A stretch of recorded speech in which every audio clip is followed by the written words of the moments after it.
Hello students, मैं जया जैन और मेरे YouTube channel lecture by Jaya में आप लोगों का स्वागत है।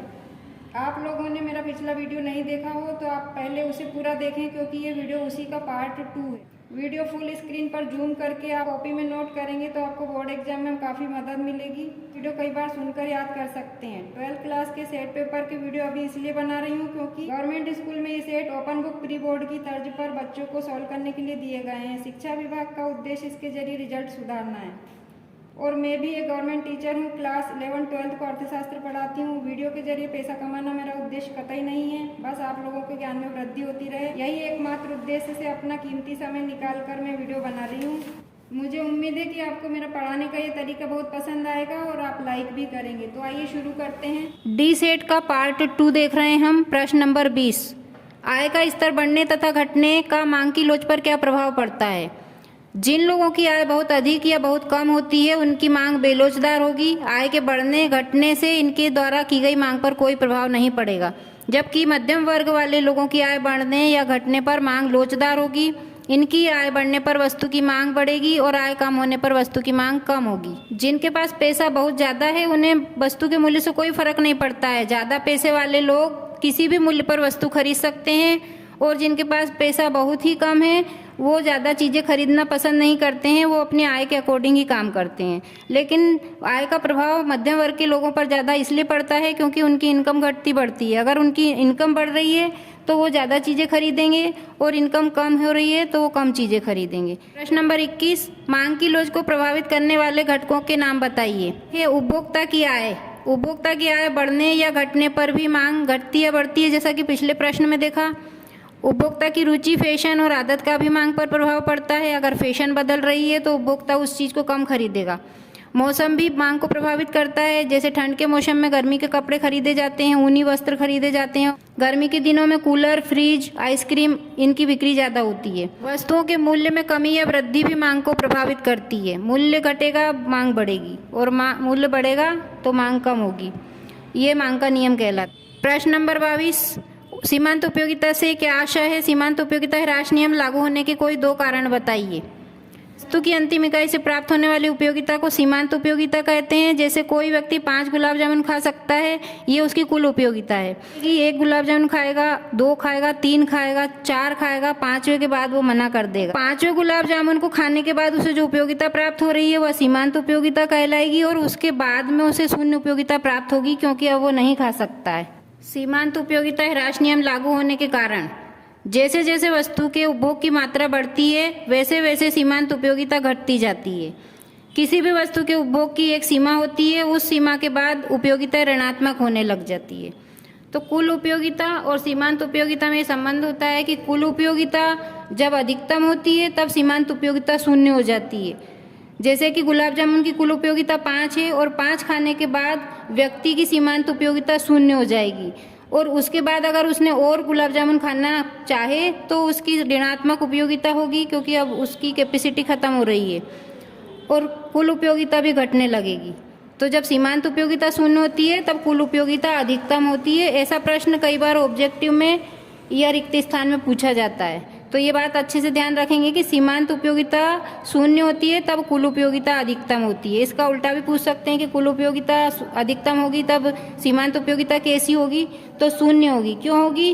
क्योंकि कोई व्यक्ति जितनी भी चीज़ों का उपयोग कर सकता है वो उसकी कुल उपयोगिता कहलाती है और उस उपयोग करने के बाद में जो उपयोगिता प्राप्त होती है उसे सीमांत उपयोगिता कहते हैं और वो शून्य हो जाती है। प्रश्न नंबर 23, निम्न स्तरीय वस्तुएं किसे कहते हैं? उदाहरण सहित बताइए।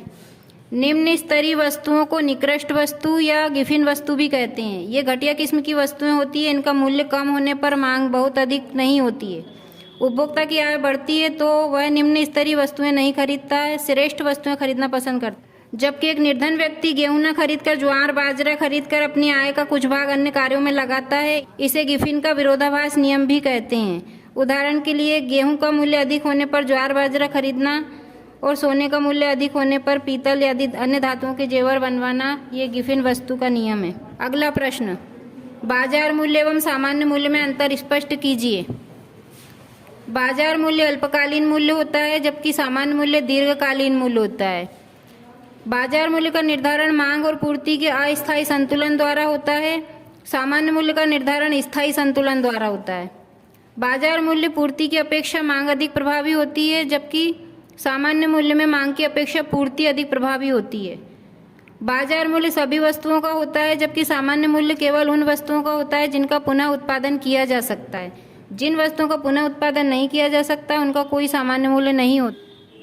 पूर्ति 4 प्रकार की होती है: बाजार पूर्ति, अल्पकालीन पूर्ति, दीर्घकालीन पूर्ति और सामूहिक पूर्ति। जैसा कि आप स्क्रीन पर देख रहे हैं, बाजार पूर्ति को अति अल्पकालीन पूर्ति भी कहते हैं।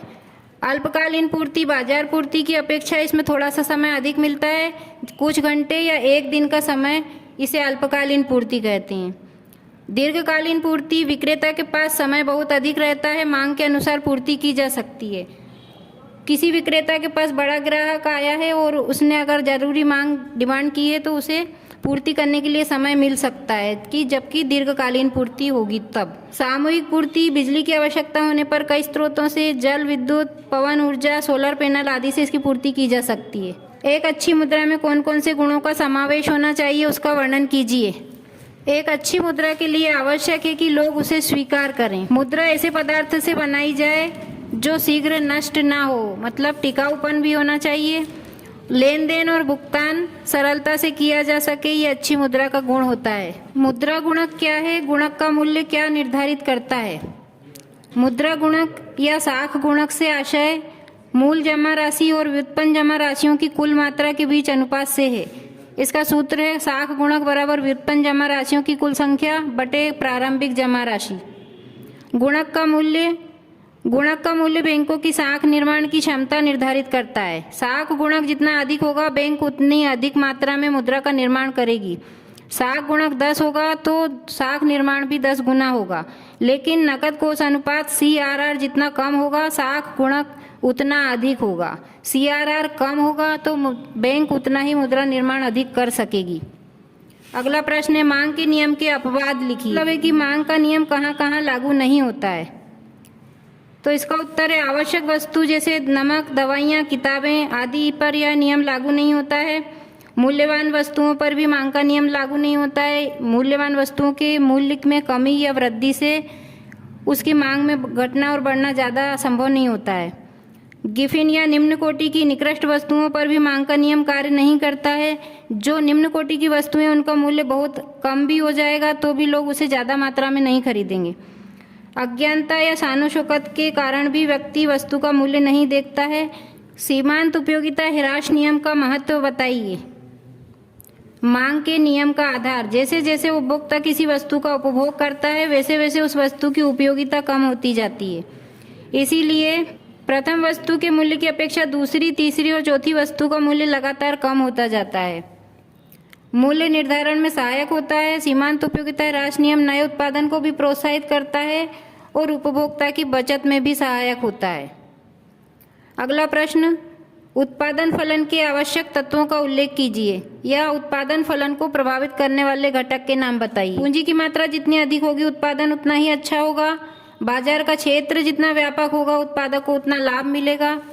संगठन की योग्यता, कुशल और योग्य श्रमिक होना अति आवश्यक होते हैं।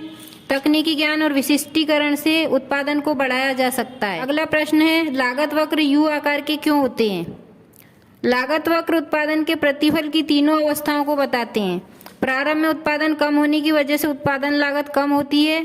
एक समय विशेष पर स्थिर रहती है जो दीर्घकाल में अधिक उत्पादन करने पर तेजी से ऊपर बढ़ने लगती है। इसलिए लागत वक्र U आकार के होते हैं।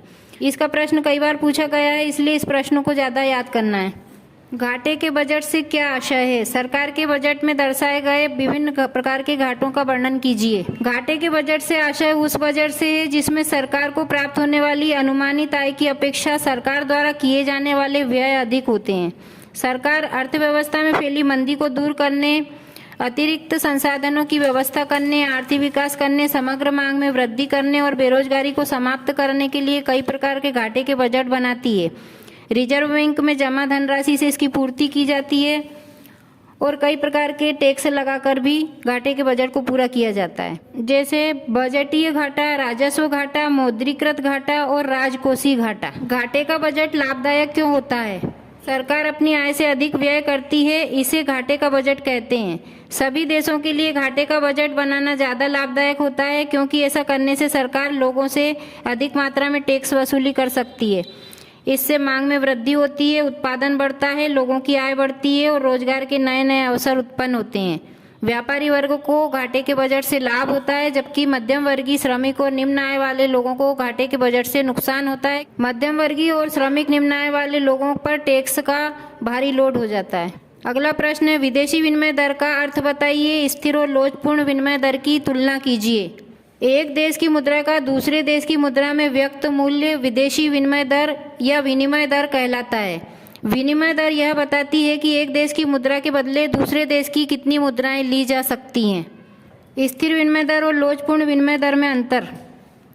विनिमय दर स्थिर होने पर अर्थव्यवस्था में अधिक उतार चढ़ाव नहीं होता, जबकि लोचपूर्ण विनिमय दर घटती बढ़ती रहती है, इसलिए उतार चढ़ाव होते रहते हैं। स्थिर विनिमय दर से अधिमूल्यन या अवमूल्यन नहीं होता है, लोचपूर्ण विनिमय दर से अधिमूल्यन या अवमूल्यन होता है। स्थिर विनिमय दर से देश स्वतंत्र आर्थिक नीति नहीं अपना सकता, जबकि लोचपूर्ण विनिमय दर देश के स्वहित के लिए स्वतंत्र आर्थिक नीति अपनाने का सुझाव देती है। भुगतान संतुलन में असंतुलन ठीक करने के अमौद्रिक उपायों की विवेचना कीजिए। तो पहले भुगतान संतुलन कहते किसे हैं, इस पर ध्यान देंगे। भुगतान संतुलन से आशय विभिन्न राष्ट्रों के बीच आयात निर्यात के अतिरिक्त भी अन्य सभी प्रकार के लेन देन से है, जैसे बीमा, जहाजी किराया, ब्याज, लाभ, पूंजी का लेन देन आदि। भुगतान संतुलन के असंतुलन को ठीक करने के उपाय मौद्रिक और अमौद्रिक दोनों तरह के होते हैं। प्रश्न में अमौद्रिक पूछा गया तो अमौद्रिक बताना है। मुद्रा संकुचन, मुद्रा अवमूल्यन और विनिमय नियंत्रण ये मौद्रिक उपाय हैं, और अमौद्रिक उपाय आयातों में कमी, निर्यातों को बढ़ाना, विदेशी पर्यटकों को प्रोत्साहन देना, अंतर्राष्ट्रीय संस्थाओं से लोन लेकर भुगतान असंतुलन को ठीक किया जा सकता है। तो ये डी सेट के पेपर को कंप्लीट किया गया है, आप लोगों को नोट करके चेक कराना है और याद करना है, जिससे वार्षिक परीक्षा की तैयारी अच्छे से हो सके। धन्यवाद।